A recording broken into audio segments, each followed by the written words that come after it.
네, 오늘 여러분에게 전할 말씀은 로마서 3장입니다. 20절에서 26절까지의 말씀을 한 절씩 교독하도록 하겠습니다. 네, 제가 먼저 읽습니다. 그러므로 율법의 행위로는 하나님 앞에서 의롭다고 인정받을 사람이 아무도 없습니다. 율법으로는 죄를 인식할 뿐입니다.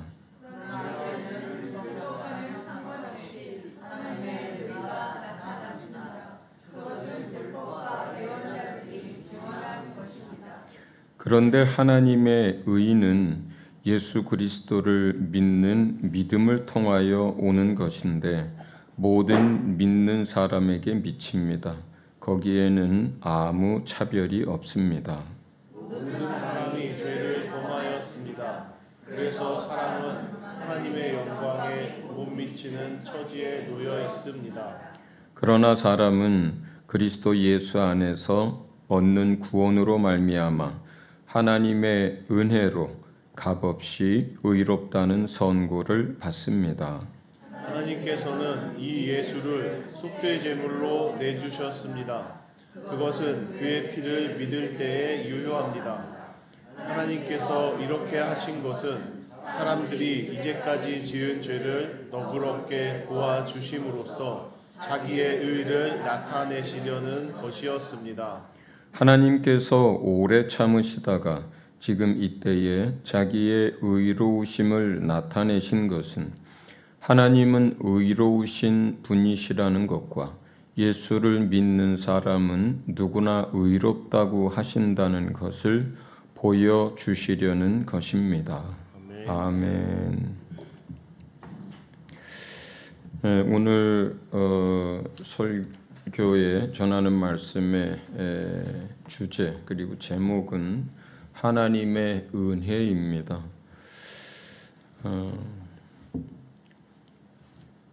교회 안에서 또는 설교 중에 제일 많이 설교 중에뿐만 아니라 예수 믿는 사람들의 입으로 제일 많이 고백하는 게 은혜라고 하는 단어일 것 같아요. 그 하나님의 은혜가 어떠한 것인지 오늘 말씀을 통해서 조금 더 마음에 깊이 새겨지고 또 그런 은혜를 누렸으면 좋겠습니다. 첫째 20절에 보면 하나님 앞에 의인은 없습니다. 이렇게 얘기를 합니다. 거기는 율법에 따라서 또는 율법의 행위로는 이라는 그 말 뒤에 그렇기 때문에 그 율법의 행위로는 하나님 앞에 의로운 자가 없다. 이렇게 기록이 되어 있습니다. 그런데 사실은 율법의 행위로뿐만 아니라 율법은 사실 이스라엘 백성에게 주어졌던 것이고 그리고 이스라엘 백성의 특권이기도 했었습니다. 율법이 없는 다른 나라의 세상의 사람들에겐 율법의 역할을 하는 게 우리 안에 있는 양심이 바로 그 역할을 한다라고 성경은 기록하고 있습니다. 그래서 사실 율법의 행위로뿐만 아니라 각각 사람의 양심의 기준에 따라서도 하나님 앞에는 의로운 사람이 아무도 없습니다. 사람들이 죄를 지으면서 살아간다는 것에 대해서는 제가 만나본 대부분의 사람들 그리고 복음을 설명하고 전하다 보면 그건 거의 다 인정을 해요. 그러니까 연세 드신 분들일수록 더 그렇더라고요. 아유, 죄 안 짓고 사는 사람이 어디 있어? 다 이렇게 얘기하시거든요. 또 그렇지. 그냥 원하든 원하지 않든 이렇든 저렇든 간에 인생이라는 게 그냥 죄 지으면서 사는 거지. 이렇게 생각들을 하고 말들도 그렇게 합니다. 젊으신 분들은 그렇게 얘기하는 걸 많이 못 들어봤어요. 그런데 한 40, 50대 특히 이제 연세가 드신 어르신들은 뭐 그분이 뭐 다른 종교를 가졌든 아니든 하나님에 대해서 인정을 하든 안 하든 그냥 죄를 지면서 살아오셨잖아요. 또는 그것에 대해서 어떻게 생각하십니까? 하면 다 그렇게 얘기들 해요. 그래, 그냥 죄 안 짓고 살 수가 있나? 다 죄 짓고 살지.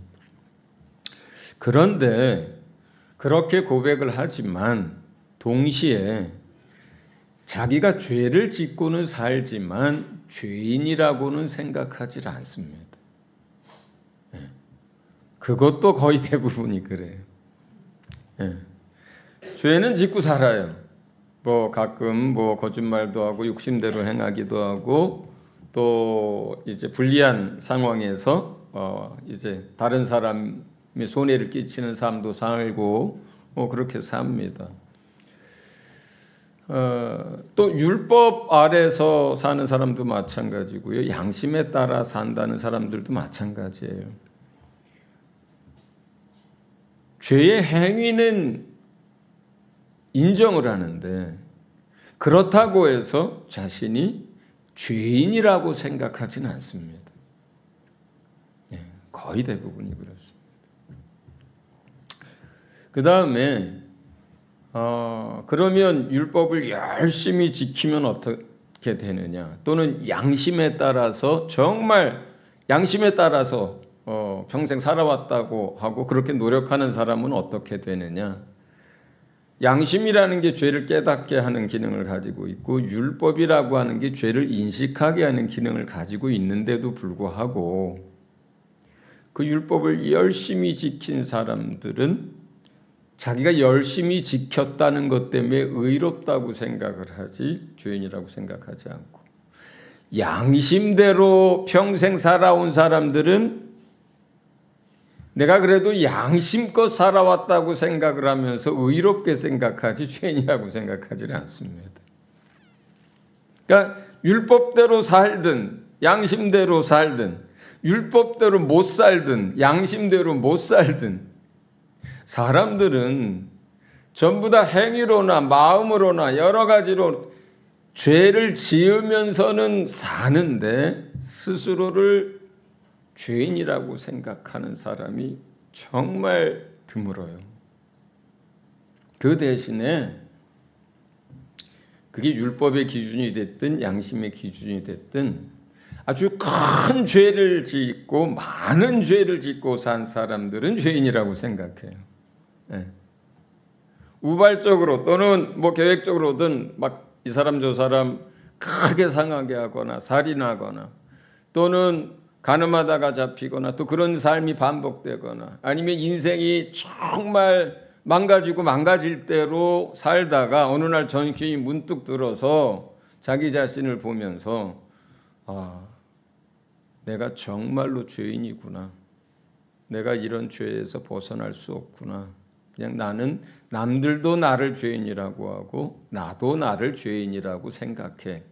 그게 이제 성경에서 대표적인 게 세리들, 창녀들, 강도들이 이제 그렇습니다. 이스라엘에만 그런 게 아니라 모든 나라, 모든 백성들도 다 똑같아요. 율법을 열심히 지키려고 하거나 양심대로 열심히 살려고 했던 사람들은 그것이 자기의 의가 되지만 오히려 더 이상 남들도 자기 자신도 자기 자신에 대해서 포기할 만큼의 큰 죄나 아니면 정말로 자기 양심이 부대껴서 살 수 없을 것 같은 그런 잘못들을 했을 때에 비로소 사람들은 스스로를 죄인이라고 생각을 합니다. 그런데 오늘 하나님의 말씀은 율법을 잘 지켰든 양심대로 살았든 아니면 율법대로 못 살고 양심대로 못 살았든 죄를 짓고 죄인이라고 하는 사실을 깨닫든 아니면 못 깨닫든 상관없이 그것은 사람들이 하는 생각이고요.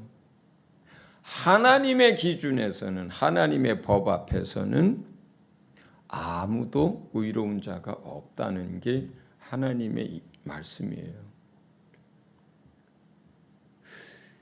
그 어떤 사람도, 율법을 열심히 지킨 사람도, 양심을 따라서 열심히 산 사람도, 그렇지 못한 사람도 하나님 앞에 의로운 자가 아무도 없기 때문에 이 세상 어떤 사람도 하나님과 다시 화평하게 되거나 하나님 앞에 나아갈 수 있거나 그 하나님의 영광 가운데 들어갈 수 있거나 하나님과 영원히 함께 살기 위해서 하나님 나라에 들어갈 수 있는 자가 아무도 없다는 거예요. 그게 21절부터의 이야기입니다. 그래서 하나님의 율법이든 하나님의 전체 법이든 무엇으로든 그 어떤 방법으로도 세상 사람 가운데는 그 하나님의 영광에 들어가고 하나님의 나라에 들어갈 사람이 아무도 없기 때문에 하나님은 다른 방법으로 의를 얻을 수 있도록 다른 길을 열어놓으신 거예요. 그래서 21절부터 23절에 보면 모든 사람이 죄를 범했습니다. 그래서 하나님의 영광에 이를 수 없었습니다. 그러나 사람은 그리스도 예수 안에서 구원을 얻습니다. 이것이 율법과 양심과 상관없는 또 다른 구원의 길이고 또 다른 하나님의 의입니다. 이렇게 얘기를 하는 거예요. 이 율법과 상관없는 하나님의 또 다른 의, 그러니까 또 다른 방법으로 구원을 얻는 일에 있어서는요, 사람의 죄의 본성과 상관이 없어요. 그 사람이 양심대로 살았는지 또 율법대로 살았는지 그것도 상관이 없어요. 그 또 다른 하나님의 구원의 길, 하나님의 의에 있어서는 이것은 전혀 다른 방법이에요. 왜냐하면 그 지금 하나님이 다른 방법을 열어놓기 전에는 하나님의 다른 의의 길을 열어놓기 전에는 하나님의 나라를 하나님이 완성한다고 해도요, 하나님과 예수님, 성령님, 삼위일체 외에는, 그리고 타락하지 않은 천사들 외에는 사람으로는 그 하나님의 나라가 완성이 돼도 들어갈 사람이 하나도 없어요. 하나도 없어요. 그러니까 우리를 사랑하고 우리를 긍휼히 여기셔서 또 다른 구원의 길을 열어놓으셔야 하기도 하지만 또 하나는 뭐냐면 그 하나님의 영원하신 뜻과 실패가 없고 완전하신 그 하나님의 계획에 의해서도 그 계획은 완성되어야 하고 성취되어야 하는데 그 하나님의 영원하신 뜻과 그 계획, 하나님의 나라와 예수 그리스도의 통치, 이걸 성취하기 위해서도 다른 길이 필요해요. 또 다른 구원의 길이 필요해요. 그렇기 때문에 하나님은 우리의 연약함, 하나님이 우리를 향한 사랑 플러스 하나님의 영원하신 뜻을 성취하기 위해서 하나님의 다른 의, 다른 구원의 방법을 열어놓으셨습니다. 그게 이제 예수 안에서 열어놓으신 길이라고 하는 거예요. 그리고 23절에서 24절에 보면 이런 표현을 합니다. 하나님의 은혜로 값없이 의롭다는 선고를 받습니다. 그러니까 예수 그리스도 안에 있는 사람은, 예수 그리스도를 통해서 구원을 얻은 사람은, 예수 그리스도를 믿음으로 인해서 구원 얻은 사람들에게서는 그들은 하나님이 값없이 의롭다는 선고를 받습니다. 자, 이게 의롭다는 선고라는 게 이게 어디의 용어예요? 재판정에서 법정에서 하는 용어예요. 자, 우리 양심에도 우리 스스로가 온전하지 않아. 하나님의 법에 의하면 우리는 더더욱이나 넘어지고 깨지고 맨날 실수하고 살아. 그러니까 하나님의 법이 어떻든지 간에 우리의 양심이 자기 자신을 어떻게 말하든지 간에 내가 나를 어떻게 생각하든지 간에 예수 그리스도를 믿는 사람들, 예수 그리스도 안에서 구원을 얻은 사람들에 대해서 하나님이 마지막 심판 때 하나님의 법정에서 하나님은 우리의 양심도 보질 않고 거기서 하나님의 율법을 잣대나 기준으로 삼지도 않고 다른 법을 기준으로 삼아서 그거에 근거해서 너는 의롭다라고 법정에서 땅땅땅 선고하신다는 거예요.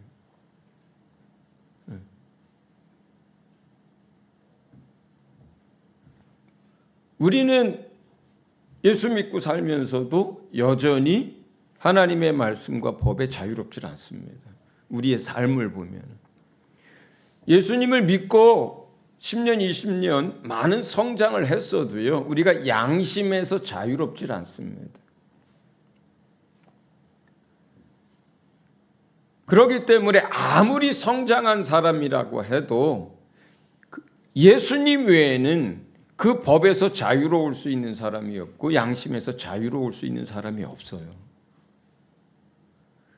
그러니까 그 법이 아니라 양심의 법, 양심이나 그 율법이나 하나님의 법이 아니라 전혀 다른 것을 법으로 내세우셔서 그 법의 근거에서 재판해요. 선고를 해요. 그 법이 믿음의 법이라고 하는 거예요. 그 법이 하나님이 정하신 또 다른 구원의 길이라고 하는 거예요.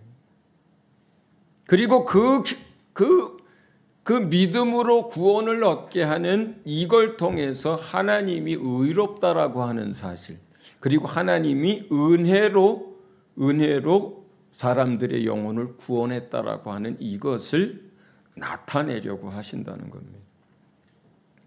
그 다음에 25절에는 하나님께서는 예수를 속죄물로 내주셨습니다. 그런데 각 사람이 구원을 얻고 죄사함을 받으려면 거기 뭐라고 되어 있냐면 그것은 그의 피를 믿을 때에 유효합니다. 이렇게. 자, 예수님이 십자가에서 또 채찍과 가시관을 쓰고 고통당하고 피 흘리고 십자가에서 죽으시는 이 대속을 통해서 사실은 어떤 특정인의 죄를 사한 게 아니고 모든 아담 안에 있는 인류의 죄를 사해 준 거란 말이에요. 인류가 갚아야 할 죄싹을 다 지불했어요. 그런데 그 인류 안에 있는 각 사람에게 그 죄싹을 지불했다는 것이 그 사람에게 유효하려면, 그 사람에게 효력을 발생시키려면, 그 사람이 그 은혜를 입으려면 그거는 그 피가 어떤 피인지 그 대속이 어떤 것인지를 믿을 때에 이미 갚아놨는데 그것이 각 사람 자신의 대속으로 유효하게 된다는 거예요. 전도하면서 가끔 하는 예화이긴 해도 아들이 큰 빚을 지었어요. 한 1조쯤 지었다고 하겠습니다. 1조쯤. 그래서 평생 300만 원씩 한 달에 월급 받아가지고는 갚을 방법이 없어. 무슨 짓을 해서도 그 빚을 갚을 방법이 없어. 그래서 평생 그 빚 때문에 끌려다니면서 눌려다니면서 이제 짓밟히는 인생을 살게 됐어요. 근데 그 사람의 아버지가 계셔. 근데 아버지는 일론 머스크보다도 더 큰 부자야. 뭐 1조 별거 아닌 엄청난 부자야. 그래서 아들이 그러고 있는 걸 보고 측은히 여겨서 그 아들로서는 그 빚을 해결할 방법이 없으니까 아버지가 대신 그 빚을 돈을 꿔준 사람을 찾아가서 이제 내 아들이 1조를 빚졌고 그 내 아들은 평생 아니라 영원토록 벌어도 그것을 갚을 방법이 없으므로 아버지인 내가 대신 그 빚을 갚아주겠소 하고 1조를 턱하니 갚아줬어. 거기 아들은 없었어요. 그리고 나서 이제 아버지가 집에 돌아와서 아들을 불렀어. 그리고 그 아들에게 내가 너 스스로는 그 빚을 벗어날 방법이 없고 그 고통에서 벗어날 방법이 없어서 내가 그 빚을 대신 갚아줬단다 하고 이제 그걸 알려줬어요. 이게 복음을 전하는 거랑 똑같은 거예요. 세상 사람들이요, 심지어는 그 예수님이 십자가에 못 박히는 그 현장에 있던 사람들조차도 그것이 지금 인류의 죄를, 모든 사람의 죄를 대신 속죄하기 위한, 대신 갚기 위한 거라는 것을 그 십자가 앞에서 있어도, 그걸 눈으로 봐도 그것을 아는 사람은 거의 극소수예요. 그 후에 예수의 부활 이후에 그걸 설명해야만 하는 거예요. 알려줘야만 하는 거예요. 구약 율법 시대의 제사 제도를 이야기하고 또 유월절을 얘기하고 또 대신 고난받고 우리의 죄를 대속할 거라고 하는 구약의 이사야의 말씀들, 또 처녀로 잉태되어져서 죽으러 오신다는 예레미야의 말씀들, 온갖 하나님의 말씀들과 예언의 말씀들을 가져다가 그걸 세세하게 풀어주면서 설명해 줘야 사람들은 하고 나의 죄를 대속하기 위한 고난과 죽음이었구나라고 아는 것이지, 눈앞에서 예수가 죽는 현장을 목격한다고 해서 그걸 아는 건 아니거든요. 자, 그 아버지가 그 아들을 불러다가 이제 그 얘기를 해 주었어요. 다 갚았다고. 근데 아들이 에이, 노인네가 노망이 나셨나? 무슨 아버지에게 무슨 그런 돈이 있어서 그걸 갚습니까? 부터 시작해서 내가 아는 아버지는 그렇게 인색한 양반이고 또 그렇게 구두쇠고 그렇게 그런 분인데 무슨 나를 위해서 그걸 갚아줬냐고. 또 어떤 아들은 아버지가 그럴 수 있다고 해도 나는 내가 진 빚이니까 내가 갚지, 나는 아버지 은혜 받기 싫다고. 그렇죠? 다양한 이유를 대가면서 아들이 그 아버지의 얘기를 안 믿으면 어떻게 살까요? 앞으로도 1조 빚진 사람으로 계속 살아갑니다. 자기가 갚아야 할 게 여전히 남아있다고 생각하고, 그리고 계속해서 갚으려고 하고 돈 빌려준 사람을 피해 다니게 되고 그럽니다. 그런데 그 상황에서 마귀는요 아주 간교합니다. 다 갚았거든요. 예수님이 하나도 안 갚았고 그런 얘기가 어디 있냐고, 그게 성립을 하느냐고 계속 안 갚았다 그래요. 마귀는 계속 돈 내라 그래요. 계속 목을 끌고 잡아당겨요. 빨리 갚으라고 합니다. 이 나쁜 놈아 그럽니다. 네가 죄를 졌으면 네가 갚아야지 뭘 남이 갚는 게 가능하냐고 마귀는 계속해서 그렇게 얘기합니다.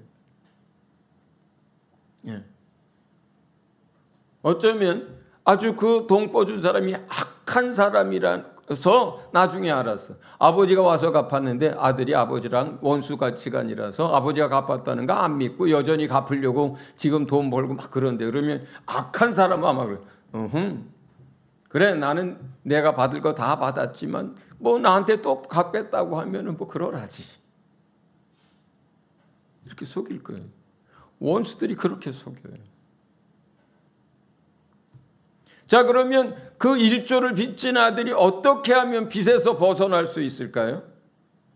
아버지가 자기 빚을 갚았다는 것을 믿을 때, 그 아버지가 자기를 긍휼히 여겨서 내가 갚을 수 없는 빚이기 때문에 아버지가 대신 갚았다라고 하는 아버지의 말을 받아들일 때에, 그것을 아버지가 나에게 긍휼을 베푸신 긍휼로 받아들이고 아버지가 나를 사랑하신 그 사랑으로 받아들이고 아버지가 내가 헤어날 수 없는 것을 나의 그런 상황을 아시고 아버지가 대신 갚았다라고 그 은혜를 받아들일 때에, 그것을 믿을 때에 비로소 그 사람은 그 빚에서 자유를 얻게 될 거예요. 복음이 똑같습니다. 복음이 똑같습니다. 예수님의 고난과 죽음을 통해서 온 인류의 죄를 다 갚았습니다. 세상 사람들이 양심에 의해서 또는 율법에 의해서 어떻게 생각하든지 상관없이 예수님이 다 갚았습니다. 그런데 그 예수님이 갚았다는 이것이 각각 개인에게 효력을 발생하려면 예수님의 죽음과 그 피의 의미에 대해서 믿어야만 각 개인에게 효력이 발생한다는 것이 그게 25절 말씀입니다. 할렐루야. 저와 여러분이 오늘처럼 여전히 우리가 연약함 가운데 있고 여전히 실수하고 넘어지고 여전히 하나님 앞에 우리의 행위는 부끄럽지만, 그러나 여러분이 평화를 누리는 이유가 뭐 때문입니까? 그걸 믿었기 때문이고 그 효력이 여러분에게 발생했기 때문에 그런 거예요. 우리는 더 이상 예수의 피의 의미를 믿는다면 내가 작은 잘못을 했든 큰 잘못을 했든 실수로 넘어졌든 의도치 않게 넘어졌든 간에 그 모든 것과 상관없이 우리는 그 피의 공로를 날마다 입고 살고 그것을 의지하고 삽니다. 그래서 우리는 자유로워요. 그래서 우리는 평안합니다. 우리의 연약함과 상관없이.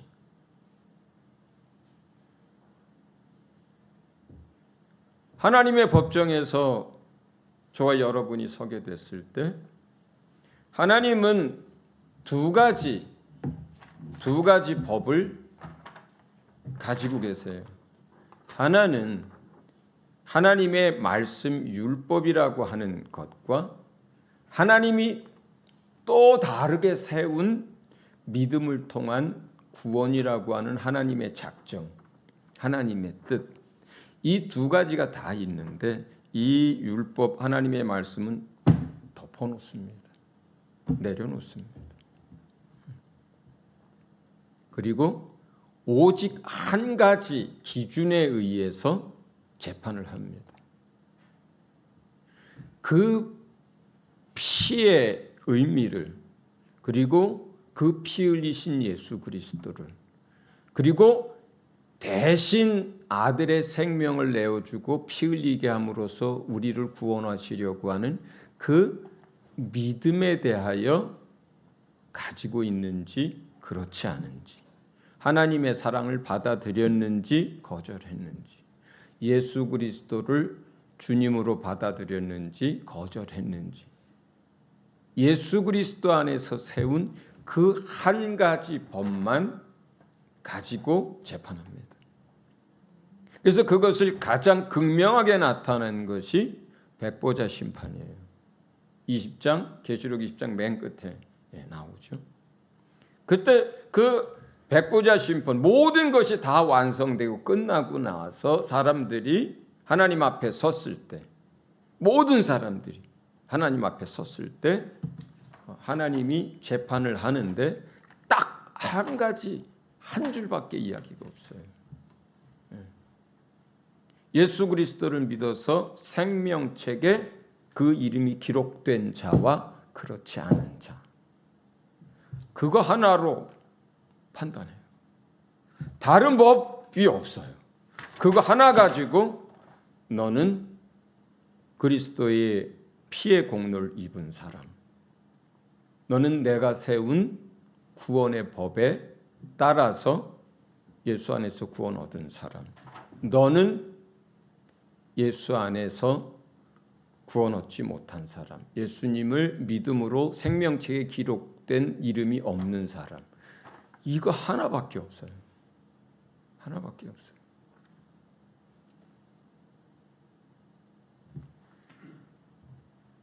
많은 사람들은 죄 가운데 살면서도 죄는 인정해도 스스로를 죄인이라고 인정하지 않습니다.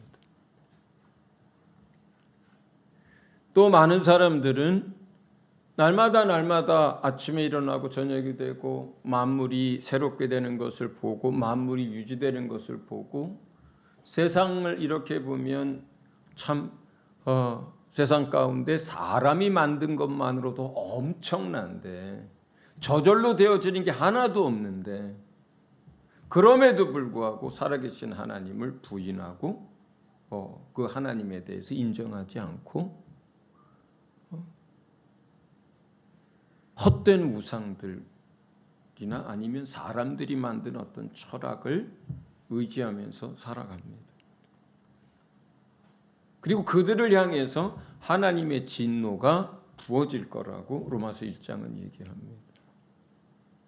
그러면서 하나님은 로마서 전체를 통해서 하나님의 구원의 계획에 대해서 끊임없이 얘기하고 그리고 한 구절 한 구절 너무나 많은 반복으로 하나님 앞에 의로운 자는 아무도 없다.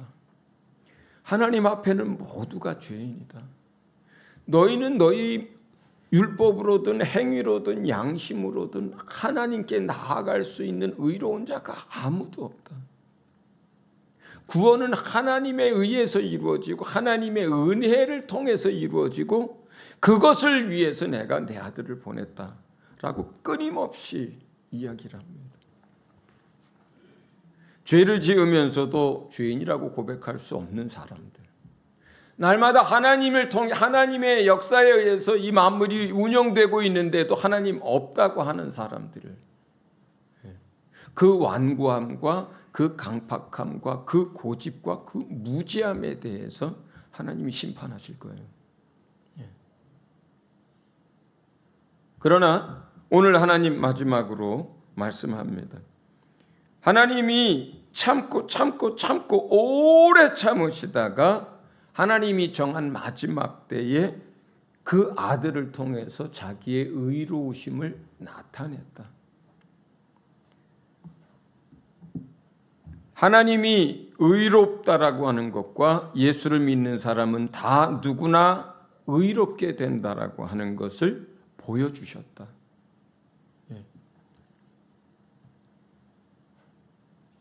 마땅히 하나님의 원수된 자들과 그동안 오래오래 참고 참았던 진노의 대상들을 향해서 진노하고 심판하고 또 멸망시키는 것이 하나님의 율법이고 하나님의 법인데 그것을 덮어놓고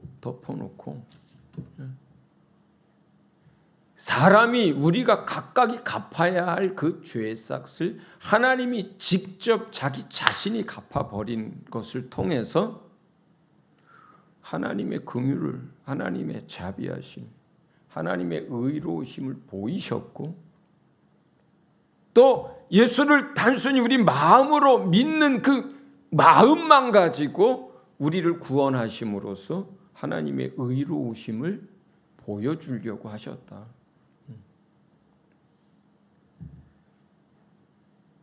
얼마나 많은 사람들이 평소에는 하나님에 대해서 인정도 안 하고 살다가 어떤 기가 막힌 일들이 생기면 하나님이 있으면 이런 일이 어떻게 생기냐고 얘기들을 합니다.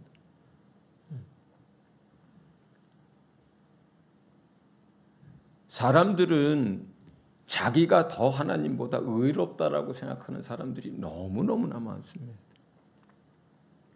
교회 다는 사람이 왜 그래? 예수 믿는다는 사람들이 왜 그 모양이야? 이런 말을 할 때는요, 자기는 그들보다 낫다라고 생각하는 거예요.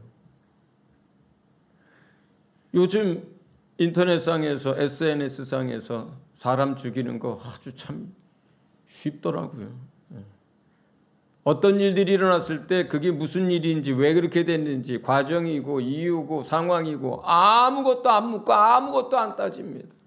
그냥 몇 사람이 돌 던지기 시작하면은 그냥 수많은 사람들이 묻지도 않고 생각도 안 하고 같이 돌 던지고 온갖 악한 말들을 해댑니다. 그럴 때는요, 그 돌 맞는 사람보다 자기가 의롭다고 생각해서 그래요. 죄가 없어서가 아니에요. 인정을 안 해요, 자기의 것은. 그러나 남들이 돌 던지는 사람을 향해서는 나는 살인도 했고 간음도 했고 도둑질도 했고 모두 다 했어. 그런데 나는 무면허로 누구 치진 않았어. 나는 술 먹고 음주운전 안 했어.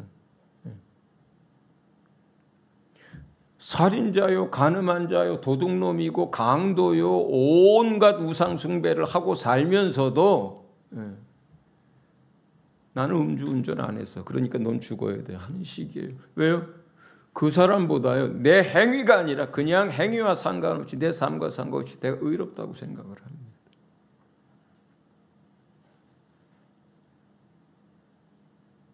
그리고 그냥 세상을 바라보면서 말이 안 되는 일들이 일어나고 잔인한 일들이 일어나면 하나님이 있다면 이런 일들이 어떻게 일어나느냐? 하나님이 있기는 어디 있느냐? 내가 하나님보다도 더 의롭다고 생각을 합니다. 자기 눈이 가려져서 못 보는 거예요.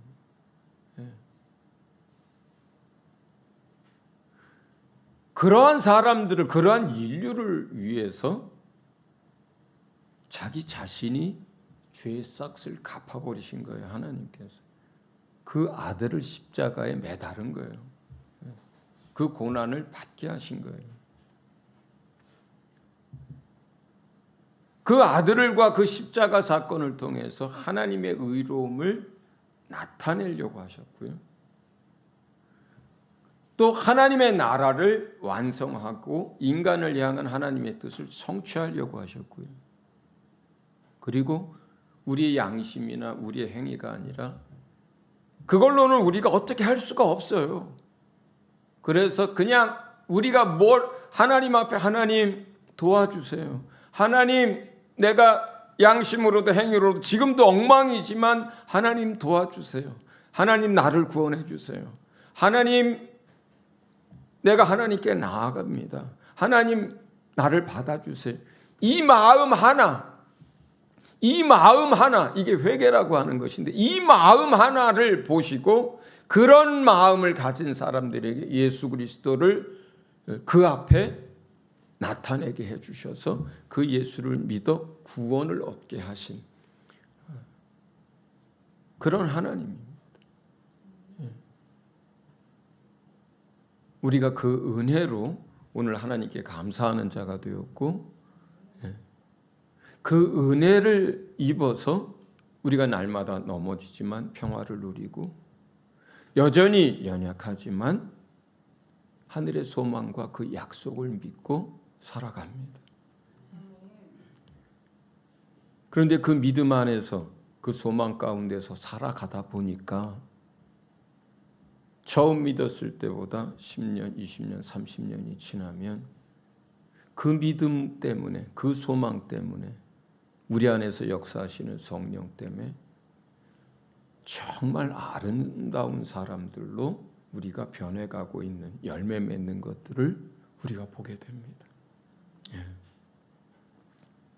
우리가 예수 안에만 있으면 그리고 그 믿음과 소망 안에서만 있으면 하나님이 자녀를 키우듯이 또 자녀를 씻기듯이 자녀를 입히듯이 자녀에게 먹을 것을 공급하듯이 하나님이 그렇게 입히고 씻기고 가르치고 먹여주셔서 우리도 모르는 사이에 문득문득 우리 성도들의 삶을 지켜보고 우리 마음과 우리의 자신을 돌아보면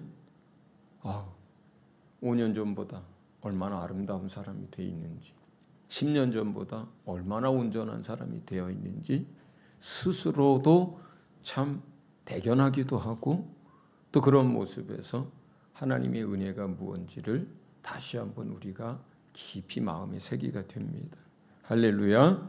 네.